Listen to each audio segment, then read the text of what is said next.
Hi and welcome to Tech Career YouTube channel.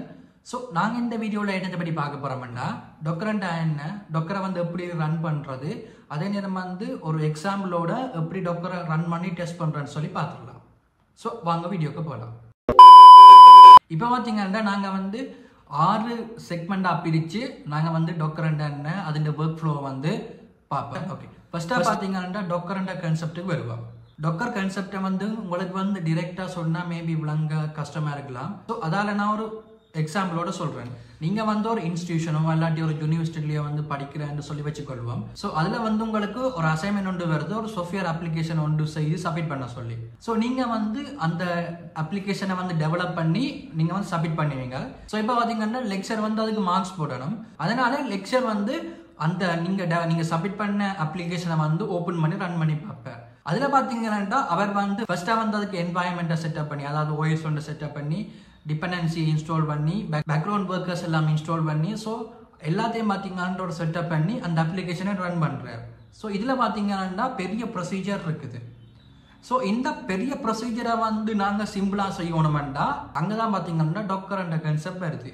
அதாவது நீங்க develop பண்ற அப்ளிகேஷன் சகல டிபெண்டன்சிஸ் தேவையான விஷயங்கள் அந்த அப்ளிகேஷன் ரன் பண்ண தேவையான சகல விஷயத்தையும் பாத்தீங்கன்னா ஃபைல் ஒன்றா கிரியேட் பண்ணி அதுக்குள்ள போட்டுட்டு ஜஸ்ட் அந்த ஃபைல ரன் பண்ணா மட்டும் அந்த அப்ளிகேஷன் ரன் ஆகிற மாதிரி ஒரு சினாரியோ ஒன்று இருந்துச்சுன்னா அதுதான் பாத்தீங்கன்னா Docker. ஸோ Dockerல வந்து நாங்க ஈஸியா ஒரு அப்ளிகேஷனை வந்து ரன் பண்ணிக்கொள்ளலாம். ரெண்டாவது வந்து ஏன் இந்த Docker தேவைன்னு சொல்லி பாத்தீங்கன்னா இப்போ ஒரு ஐடி கம்பெனி எடுத்துக்கொண்டீங்கன்னா அதுல வந்து டெவலப்பிங் டீம் இருக்கும், டெஸ்டிங் டீம் இருக்கும், டெவாப்ஸ் டீம் இருக்கும். இந்த டீம் எல்லாம் பாத்தீங்கன்னா வெவ்வேறு ரீஜன், அதாவது வெவ்வேறு கண்ட்ரியில இருக்குமென்னு சொல்லி வச்சுக்கொண்டீங்கன்னா இப்ப டெவலப்பிங் டீம் டெவலப் பண்ற அப்ளிகேஷனை வந்து இப்ப பாத்தீங்கன்னா டெஸ்டிங் டீம் வந்து டெஸ்ட் பண்ணணும். பட் அது வந்து வேற ரீஜன்ல இருக்குது. சோ இப்போ வந்து டெஸ்டிங் டீம் வந்து அந்த டெவலப்பிங் டீம் டெவலப் பண்ண அப்ளிகேஷனை வந்து OS செட்டப் பண்ணி தேவையான டிபெண்டன்சி எல்லாம் இன்ஸ்டால் பண்ணி எல்லாத்தையும் பாத்தீங்கன்னா ரன் பண்ணிக்க அந்த அப்ளிகேஷன் வந்து சம்டைம்ஸ் ஒர்க் பண்ணா போயிடும். பிகாஸ் டெவலப்பிங் டீம் யூஸ் பண்ண என்வாயன்மெண்ட் வேறையா இருக்கு, டெஸ்டிங் டீம் யூஸ் பண்ற என்வாயன்மெண்ட் வேறையா இருக்கு. அடுத்து பாத்தீங்கன்னா தவறுதலா வந்து ஏதாச்சும் ஒரு ஸ்டெப் விடுபட்டிருக்கலாம். ஸோ இதால பாத்தீங்கன்னா டைம் வேஸ்ட் ஆகும், குறிப்பிட்ட நேரத்துக்குள்ள வந்து எல்லாத்தையுமே செய்து முடிக்க இயலாது. இதுக்கு பதிலா டெவலப்பர் டீம் வந்து அந்த அப்ளிகேஷன் டெவலப் பண்ணிட்டு அதுக்கு தேவையான டிபெண்டன்சிஸ் எல்லாத்தையுமே பாத்தீங்கன்னா ஒரு கண்டெய்னர் ஃபைல், அதாவது Docker ஃபைலா கன்வெர்ட் பண்ணி அதுக்கு எல்லாத்தையுமே வந்து அசைன் பண்ணிட்டு ஜஸ்ட் அந்த Docker ஃபைலை மட்டும் டெஸ்டிங் டீமுக்கு சென்ட் பண்ணினா டெஸ்டிங் டீம் என்ன செய்யும்னா அந்த Docker ஃபைலை மட்டும் ரன் பண்ணி அப்ளிகேஷனை டெஸ்ட் பண்ணிட்டு ரிவ்யூவை திருப்பி டெவலப்பிங் டீமுக்கு கொடுக்கும். ஸோ இது பாத்தீங்கன்னா வந்து ஜஸ்ட் ஈஸி வேலை வந்து முடிஞ்சிடும். இதை வந்து உங்களுக்கு இன்னும் சிம்பிளா சொல்லணும்னா ஜஸ்ட் ஒரு கப் நூடில்ஸை வந்து உதாரணம் எடுத்துக்கொள்ளுங்க. நீங்க வந்து ஃபுட் சிட்டிக்கு போய் ஒரு கப் நூடில்ஸ் ஒன்றை பர்ச்சேஸ் பண்றீங்க. அந்த கப் நூடில்ஸ்ல பாத்தீங்கன்னா தேவையான சகல விஷயமும் இருக்கும், அதாவது மசாலா நூடுல்ஸ் எல்லாமே பாத்தீங்கன்னா இருக்கும். நீங்க வந்து ஜஸ்ட் ஹாட் வாட்டருக்குள்ள வந்து அந்த நூடுல்ஸை போட்டாலே நூடுல்ஸ் வந்து ப்ரிப்பேர் ஆகிடும். அந்த சேம் ப்ராசஸ் தான் பாத்தீங்கன்னா இங்கேயும். அதனால பாத்தீங்கன்னா Dockerல வந்து கொஞ்சம் கோர் கான்செப்ட் இருக்கு. அதுல ஃபர்ஸ்டா பாத்தீங்கன்னா Docker இமேஜ்ன்றது ஒன்றும் இல்ல, ஜஸ்ட் ஒரு ரெசிபி, அதாவது சமையல் செய்யற முறை. ஸோ ரெண்டாவது பாத்தீங்கன்னா கண்டெய்னர் சொல்லி பாத்தீங்கன்னா அந்த ரெசிபியை யூஸ் பண்ணி தயாரிக்கப்பட்ட உணவு, அதாவது அந்த இமேஜை ரன் பண்ணி அந்த அப்ளிகேஷன் ரன் பண்ணா அதான் பாத்தீங்கன்னா கண்டெய்னர். அதாவது இப்ப வந்து நீங்க ஒரு அப்ளிகேஷன் ரன் பண்றீங்க, ரன் பண்ணி நம்பரை இருக்கிறத பாத்தீங்கன்னா அதை கண்டெய்னர்னு சொல்லி சொல்லுவோம். மூன்றாவது பாத்தீங்கன்னா Docker engine, அதாவது அந்த Dockerரை வந்து ரன் பண்ண தேவையான சாஃப்ட்வேர் தான் பாத்தீங்கன்னா Docker engine. நாலாவது பாத்தீங்கன்னா டீமன் சொல்லி சொல்லுவாங்க. ஸோ அது என்னன்னு சொல்லி பாத்தீங்கன்னா பேக்ரவுண்ட்ல வந்து கண்டெய்னர் எல்லாத்தையும் பாத்தீங்கன்னா மேனேஜ் பண்ற சர்வீசஸ் தான் பாத்தீங்கன்னா Docker டீமன் சொல்லி சொல்லுவாங்க. அஞ்சாவது பாத்தீங்கன்னா Docker Hub, அதாவது Docker Hubல பாத்தீங்கன்னா நிறைய இமேஜஸ் இருக்கும். ஸோ நீங்க வந்து தேவைக்கேற்ற மாதிரி அந்த இமேஜஸை வந்து புல் பண்ணி யூஸ் பண்ணிக்கொள்ளலாம். இது வந்து பாத்தீங்கன்னா லைக் ஆப் ஸ்டோர் மாதிரி. ஆப் ஸ்டோர்ல பாத்தீங்கன்னா நிறைய வந்து ஆப் இருக்கும். ஸோ அதே மாதிரி தான் வந்து Docker Hubல வந்து நிறைய இமேஜஸ் இருக்கும். ஸோ அது தேவைக்கேற்ற மாதிரி பார்த்து யூஸ் பண்ணிக்கொள்ளலாம். இப்போ நீங்க ஒரு அப்ளிகேஷனை டெவலப் பண்றீங்க. ஸோ அந்த நேரத்தில் வந்து அந்த அப்ளிகேஷன்ல டேட்டாஸை வந்து டெம்பரரியா ஸ்டோர் பண்ணி வைக்கிறதுக்கு உங்களுக்கு Redis DB யூஸ் பண்ண வேண்டிய தேவை வரும். ஸோ நீங்க வந்து அந்த Redis DBக்குரிய சகல விஷயத்தையும் பாத்தீங்கன்னா நீங்க வந்து ஸ்கிராச்ல இருந்து இன்ஸ்டால் பண்ணுவீங்க. அதே நேரம் வந்து இன்னொரு விஷயம் தேவைப்பட்டா அதையும் வந்து பாத்தீங்கன்னா ஸ்கிராச்ல வந்து இன்ஸ்டால் பண்ண வேண்டிய தேவை வரும். ஸோ அதுக்கு பதிலாக பாத்தீங்கன்னா Docker Hubல வந்து Redis இமேஜ் இருக்கும். ஜஸ்ட் அதை வந்து அந்த Redis இமேஜை புல் பண்ணீங்களாண்டாலே உங்களுக்கு வந்து ஈஸியா Redis DBயை வந்து யூஸ் பண்ணி கொள்ளலாம். அடுத்து பாத்தீங்கன்னா Dockerண்ட பேசிக் கமாண்ட்ஸை பார்ப்போம். ஃபர்ஸ்டா வந்து Docker PS கொடுத்தீங்கன்னா இப்ப வந்து என்னென்ன கண்டெய்னர்ஸ் வந்து ரன் ஆகுதுன்னு சொல்லி பார்க்கலாம். அதுக்கு அடுத்தது வந்து docker ps செய்ய கொடுத்தீங்கன்னா எல்லா கண்டெய்னருமே வந்து உங்களுக்கு ஷோ ஆகும். மூணாவது பாத்தீங்கன்னா docker images கொடுத்தீங்கன்னா நீங்க வந்து என்னென்ன இமேஜஸ் வந்து கிரியேட் பண்ணீங்கன்னு சொல்லி பார்த்துக்கொள்ளலாம். docker ஃபுல்லா கொடுத்தீங்கன்னா நான் ஆல்ரெடி சொல்லியிருப்பேன் docker hubல இருந்து தேவையான இமேஜஸை வந்து புல் பண்ணி யூஸ் பண்ணிக்கொள்ளலாம்ண்டு. ஸோ அந்த இமேஜை யூஸ் பண்ணுறது தான் பார்த்தீங்கன்னா docker ஃபுல் அந்த யூஸ் பண்ணுவாங்க. அதுக்கடுத்து docker run it, docker stop, docker logs, docker rm, docker rmi.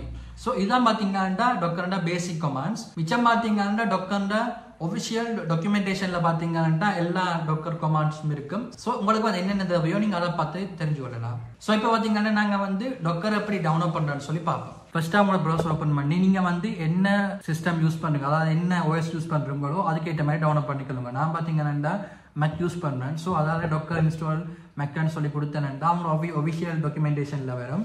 So அதில் பார்த்தீங்கன்னா டொக்கர் டெஸ்க்டாப் இன்ஸ்டால் பண்ணி பண்ணுறதுக்கு ஆப்ஷன் இருக்குது. ஸோ அதை நான் கிளிக் பண்ணி டவுன்லோட் பண்ணிக்கொள்கிறேன். டொக்கர் டெஸ்க்டாப் பார்த்தீங்கன்னா மேக்குக்கும் விண்டோஸுக்கும் மட்டும்தான் வந்து அது சப்போர்ட் ஆகும். உபுந்துக்கு வந்து பார்த்தீங்கன்னா டொக்கர் டெஸ்க்டாப் சப்போர்ட் இல்லை. ஸோ நீங்கள் வந்து டெர்மினல் மூலம் தான் அந்த டொக்கரை வந்து அக்சஸ் பண்ணிக்கொள்ளலாம். ஸோ டவுன்லோட் பண்ணிட்டு அந்த இதை வந்து நான் ட்ராக் அண்ட் ட்ராப் பண்ணி ஓப்பன் பண்ணிக்கொள்கிறேன். ஸோ இப்போ பார்த்தீங்கன்னா டொக்கரை வந்து சக்ஸஸ்ஃபுல்லாக இன்ஸ்டால் பண்ணி முடிச்சிட்டேன். ஸோ இப்போ வந்து நான் செக் பண்ண போகிறேன். டெர்மினல் ஓப்பன் பண்ணி டொக்கர் பிஎஸ் என்று சொல்லி போட்டேன்டா இப்போ பார்த்தீங்கன்னா இது வந்து ஆக்டிவ்லேயே இருக்குது, அதாவது கனெக்ஷன்லேயே இருக்குது டொக்கர் இமேஜ்னு சொல்லி கொமாண்ட் போட்டுருந்தா பார்த்தீங்கன்னா அது லிஸ்ட் பண்ணி வரும். இது வரைக்கும் நான் வந்து ஒரு இமேஜும் கிரியேட் பண்ணல. ஸோ அதால் வந்து எம்டியாக இருக்குது. நெக்ஸ்ட்டாக பார்த்தீங்கன்னா நாங்கள் வந்து டெமோ ஒன்று செய்து பார்ப்போம். ஃபர்ஸ்ட்டாக வந்து ஏபிஏ ஒன்றை கிரியேட் பண்ணி அதை வந்து ரன் பண்ணி பார்ப்போம். நெக்ஸ்ட்டாக பார்த்தீங்கன்னா அந்த ஏபிஏ வந்து கண்டெய்னராக கன்வெர்ட் பண்ணி, அதாவது டொக்கர் இமேஜாக கன்வெர்ட் பண்ணி அந்த டொக்கர் இமேஜை ரன் பண்ணி பார்ப்போம். ரன் பண்ணி பார்க்க அந்த ஏபிஏ வந்து ஒர்க் பண்ணுதா இல்லைன்னு சொல்லி டெஸ்ட் பண்ணுவோம். ஃபர்ஸ்ட்டாக பார்த்தீங்கன்னா நான் வந்து ஏபிஏ ஒன்று டெவலப் பண்ண போகிறேன். ஃபாஸ்ட் ஏபிஏ, ஓப்பன்சிவி, பைத்தன் 3.11 வந்து இந்த மூண்டையும் பேஸாக வச்சு ஒரு ஏபிஏ வந்து டெவலப் பண்ண போகிறோம். இந்த ஏபிஏன்ற கோர் கான்செப்ட் என்னன்னு சொல்லி பார்த்தீங்கன்னா நீங்கள் ஒரு இமேஜ் ஒன்று அப்லோட் பண்ணினா அந்த இமேஜ் வந்து இன்வெர்ஸ் டிரான்ஸ்ஃபார்ம் ஆகி வரும். அதாவது நீங்கள் வந்து நார்மலாக ஒரு இமேஜ் அப்லோட் பண்ணீங்கன்னா இன்வெர்ஸ் டிரான்ஸ்ஃபார்ம் இமேஜ் கன்வெர்ட் ஆகி வந்து உங்களுக்கு அவுட்புட் வரும். ஸோ இதான் பார்த்தீங்கன்னா இந்த ஏபிஏன்ற கோர் கான்செப்ட். ஸோ வாங்க ட்ரை பண்ணுவோம். ஃபர்ஸ்ட்டாக பார்த்தீங்கன்னா நான் வந்து கொண்ட என்வாயன்மெண்ட் கிரியேட் பண்ண போகிறேன். ஸோ நான் வந்து பைத்தன் 3.11 பேஸாக வச்சு கொண்டு ஒரு கொண்ட என்வாயன்மெண்ட் கிரியேட் பண்ணுறேன். கிரியேட் பண்ணிவிட்டு இப்போ பார்த்தீங்கன்னா ஃபைலை வந்து செட்டப் பண்ண போகிறேன்.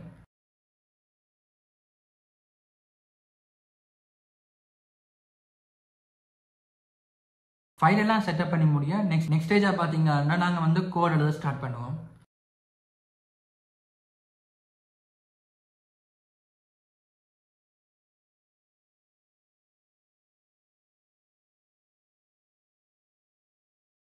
இப்போ பார்த்தீங்கன்னா ஏபிஐ வந்து சக்ஸஸ்ஃபுல்லாக ரன் ஆகுது. ஃபர்ஸ்ட்டாக வந்து ஹெல்த் எண்ட் பாயிண்ட் டெஸ்ட் பண்ணாமண்டா அதுக்கு வந்து பார்த்தீங்கன்னா பெர்ஃபெக்டாக ஒர்க் ஆகுது.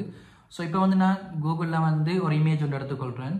ஸோ இமேஜ் எடுத்து சேவ் பண்ணிவிட்டு ஸோ அதுக்கப்புறம் பார்த்தீங்கன்னா இன்வெர்ஸ் டிரான்ஸ்ஃபார்ம் அந்த போஸ்ட் எண்ட் பாயிண்ட்டை கிளிக் பண்ணி அந்த இமேஜை வந்து அப்லோட் பண்ணுறேன். நான் டவுன்லோட் பண்ண இமேஜை வந்து அப்லோட் பண்ணுறேன். அப்லோட் பண்ணிட்டு ரிசல்ட்ஸை பார்த்தீங்கன்னா உங்களுக்கு வந்து அது டிரான்ஸ்ஃபார்ம் ஆகி வந்து நார்மல் இமேஜ் வந்து பார்த்தீங்கன்னா டிரான்ஸ்ஃபார்ம் ஆகி வந்திருக்கு. இப்போ பார்த்தீங்கன்னா அந்த ஏபிஐ வந்து நார்மலாக ஒர்க் ஆகுது.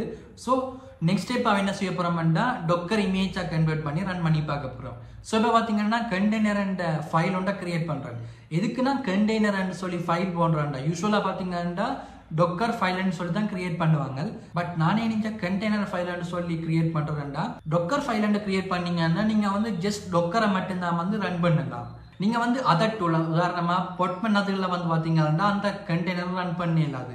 பட் கண்டெய்னர் ஃபைல்னு சொல்லி கிரியேட் பண்ணீங்கன்னா நீங்கள் வந்து எல்லா இதுலேயுமே பிளாட்ஃபார்ம்லையுமே யூஸ் பண்ணிக்கொள்ளலாம். அதாவது டொக்கர்லையும் யூஸ் பண்ணலாம், பொட்மென்லையும் யூஸ் பண்ணலாம். நீங்கள் வந்து டொக்கர் பில்ட் பண்ணுற கொமாண்டில் வந்து ஜஸ்ட் அந்த கண்டெய்னர் இந்த நேமை மட்டுமே இண்டிகேட் பண்ணி விட்டீங்கன்னா உங்களுக்கு வந்து டொக்கரில் வந்து இமேஜ் பில்டாக ஸ்டார்ட் பண்ணும். அதே நேரம் வந்து பொட்மன்ல யூஸ் பண்ணிக்க நீங்க வந்து ஜஸ்ட் பொட்மன்ல பில்ட் கமாண்ட்ல கண்டெய்னர் மட்டும் மென்ஷன் பண்ணாலே அந்த இமேஜ் வந்து பில்ட் ஆக ஸ்டார்ட் ஆயிடும். ஸோ இப்போ பார்த்தீங்கன்னா நான் வந்து கண்டெய்னர் ஃபைலோட கிரியேட் பண்ணி அதில் வந்து சகல இந்த டிபெண்டன்சி எல்லாத்தையும் பார்த்தீங்கன்னா நான் வந்து எல்லாத்தையுமே போட்டுக்கொள்கிறேன். ஸோ இப்போ பார்த்தீங்கன்னா டெர்மினல் ஓப்பன் பண்ணி டொக்கர் பிஎஸ்ன்னு சொல்லி கமாண்ட் கொடுக்குறேன். ஸோ அதுக்கு அவுட்புட்டாக பார்த்தீங்கன்னா கனெக்ட் டு டொக்கர் டீமன் சொல்லி வருது. பார்த்தீங்கன்னா இன்னும் வந்து டொக்கரை வந்து ஓப்பன் பண்ணல. ஸோ உங்களோட டொக்கர் ஓப்பன் பண்ணிட்டு திருப்பி வந்து டொக்கர் பிஎஸ்ன்னு சொல்லி கொடுத்தீங்கன்னா டொக்கர் வந்து எனேபிள் ஆகிடும், அதாவது ஆக்டிவ் ஆகிடும். ஸோ இப்போ பார்த்தீங்கன்னா டாக்கர் இமேஜஸ்ன்னு சொல்லி கமாண்ட் கொடுக்குறேன். அதில் பார்த்தீங்கன்னா இப்போ இது வரைக்கும் நான் ஒரு இமேஜும் பில்ட் பண்ணிடல. ஸோ வந்து எம்டியாக இருக்குது. ஸோ இப்போ நாங்கள் வந்து டாக்கர் இமேஜ் பில்ட் பண்ண போகிறோம். ஸோ டாக்கர் பில்ட் பண்ணுறதுக்கு கமாண்ட் பார்த்தீங்கன்னா docker build -f container -t அங்கால வந்து எங்கள் டெக் நேம், அதாவது டாக்கர் பில்ட் -f வந்து ஃபைல் நேம், கண்டெய்னர் ஃபைல்னு சொல்லி கொடுத்துருக்கேன். பட் நீங்கள் வந்து இதில் வந்து டாக்கர் ஃபைல் யூஸ் பண்ணீங்கன்னா -f கண்டெய்னர் ஃபைல் யூஸ் பண்ண வேண்டிய தேவை வராது. நான் கண்டெய்னர்னு சொல்லி கொடுத்தபடியே நான் வந்து அதை இண்டிகேட் பண்ணுறேன். அந்த ஃபைல் கண்டெய்னர் ஃபைலில் தான் வந்து சகல டிபெண்டன்சியும் இருக்குன்னு சொல்லி இண்டிகேட் பண்ணுறேன். ஸோ அதால் -f கண்டெய்னர் ஃபைல் போட்டுனான். -t அதாவது டெக், அங்கே வந்து டெக் நேம் TA நான் வந்து டெக் கரியர் டாக்கர் டெஸ்ட்னு சொல்லி கொடுத்துக்கொள்கிறேன். கொடுத்த பார்த்தீங்கன்னா இமேஜ் வந்து பில்ட் ஆகிடும். பில்ட் ஆனது பிறகு பேருந்து வந்து இப்போ பார்த்தீங்கன்னா டாக்கர் இமேஜஸ்ன்னு சொல்லி கமாண்ட் கொடுத்தீங்கன்னா உங்களுக்கு வந்து நீங்கள் பில்ட் ஆன இமேஜ், அதாவது இப்போ TA டாக்கர் டெஸ்ட் அந்த இமேஜ் வந்து பார்த்தீங்கன்னா அதில் வந்து ஷோ ஆகும். ஸோ இப்போ வந்து இமேஜை நாங்கள் ரன் பண்ண போகிறோம். ஸோ அதுக்கு பார்த்தீங்கன்னா டாக்கர் RM-p 8000 அங்கால வந்து tag name TA docker test. இதில் வந்து பார்த்தீங்கன்னா டாக்கர் ரன் RM பார்த்தீங்கன்னா இப்போ வந்து RM மீனிங் டாக்கர் வந்து கண்டெய்னர் ரன் ஆனோன்னா அது வந்து ஆட்டோமேட்டிக்காக ரிமூவ் பண்ண சொல்லி கமாண்டை கொடுக்குறோம். ஸோ நெக்ஸ்ட்டாக பார்த்தீங்கன்னா p என்றது எந்த போர்ட்டில் எனக்கு வந்து போர்ட் 8000 வந்து ரன் ஆக போகுது. ஸோ நான் வந்து அந்த போர்ட்டை கொடுத்துக்கொள்கிறேன். ஸோ இப்போ பார்த்தீங்கன்னா எனக்கு வந்து டாக்கர் ரன் ஆகிட்டுது, அதாவது அந்த இமேஜ் வந்து ரன் ஆகிட்டுது, டாக்கர் இமேஜ் வந்து ரன் ஆகிட்டுது. ஸோ நாங்கள் வந்து லோக்கல் கோட்ஸ் 8000 சொல்லி ப்ரௌசரில் போட்டோம்னா கட்டாயம் எங்களுக்கு வந்து ஓப்பன் ஆகும்.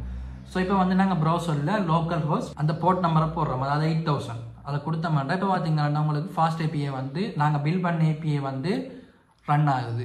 ஸோ இப்போ பார்த்தீங்கன்னா ஸோ இமேஜும் பார்த்தீங்கன்னா சக்ஸஸ்ஃபுல்லாக ட்ரான்ஸ்ஃபார்ம் ஆகி அவுட்புட் வருது. இப்போ பார்த்தீங்கன்னா நீங்கள் வந்து டெவலப் பண்ண API வந்து டாக்கர் இமேஜாக பில்ட் ஆன பிறகும் அந்த டாக்கர் இமேஜ் ரன் பண்ண பிறகும் பார்த்தீங்கன்னா ஒர்க் ஆகுது. பட் நீங்கள் வந்து ப்ரீவியஸாக அவங்களோட கோட் ஃபைலில் அவுட்புட் பார்த்த மாதிரி இங்கே வந்து பார்க்கறாது.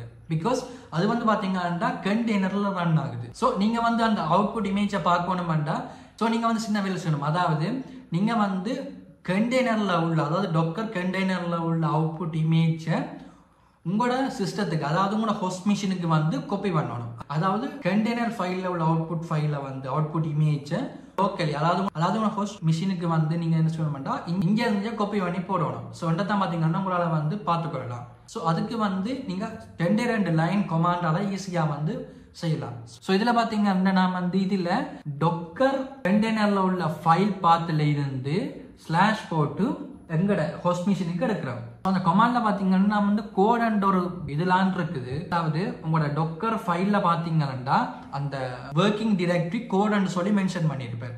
ஸோ அதால அந்த கண்டெய்னர் ஃபைலுக்குள்ள கோட் அண்ட் ஒர்க்கிங் டைரக்டரிக்கு அவுட்புட் ஆன் ஃபோல்டருக்கு வந்து உங்களுக்கு அந்த இமேஜ் சேவ் ஆயிருக்கு. நீங்க வந்து ப்ரீவியஸ், அதாவது அந்த லோக்கலி ரன் ஆன அப்ளிகேஷன் APIல பாத்தீங்கன்னா உங்களுக்கு தெரியும். அதுல வந்து ஆப்புக்கெல்லாம் பார்த்தீங்கன்னா உங்களோட main.py இருக்குது. அதே நேரம் வந்து அந்த நீங்கள் APIயில் அப்லோட் பண்ணுற இமேஜ் வந்து அப்லோட் அண்ட் ஃபோல்டருக்கையும் பார் அவுட்புட் வந்து அவுட்புட் அண்ட் ஃபோல்டருக்கையும் வந்து சேவ் ஆகுது.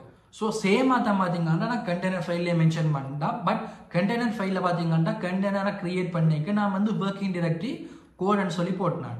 ஸோ இப்போ என்ன நடக்குமெண்டா கோட் அண்ட் ஃபைல் டைரக்டரிக்குள்ள அவுட்புட் அண்ட் ஒரு ஃபோல்டருக்குள்ள இருக்கிற இமேஜை நாங்கள் வந்து ஹோஸ்ட் மிஷினுக்கு எடுக்க போகிறோம். ஸோ அதான் பார்த்தீங்கன்னா இந்த கொமாண்ட பர்பஸ். காப்பி பண்ண பிறகு அந்த ஃபைல் டிரெக்டரியை வந்து ஓப்பன் பண்ணலாம். ஸோ இந்த நேரம் வந்து உங்களுக்கு ஓப்பன் பண்ண கஷ்டமாக இருக்கும். ஸோ ஈஸியாக வந்து டெர்மினல்லே நாங்கள் வந்து ஓப்பன் ஸ்லாஷ் அங்கால ஃபைல் பார்த்து கொடுத்தீங்கன்னா ஈஸியாக வந்து உங்களால் அதை ஓப்பன் பண்ணி கொள்ளலாம்.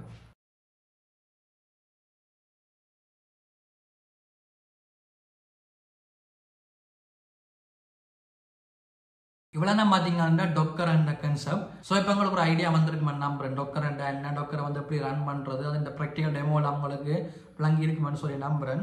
ஸோ இப்படியான விஷயங்களை வந்து நீங்கள் கண்டினியூஸாக தெரிஞ்சு கொள்ளணும்னா மறக்காமல் நம்ம சேனலை கண்டினியூஸாக ஃபாலோ பண்ணுங்கள். தேங்க்யூ நண்பா.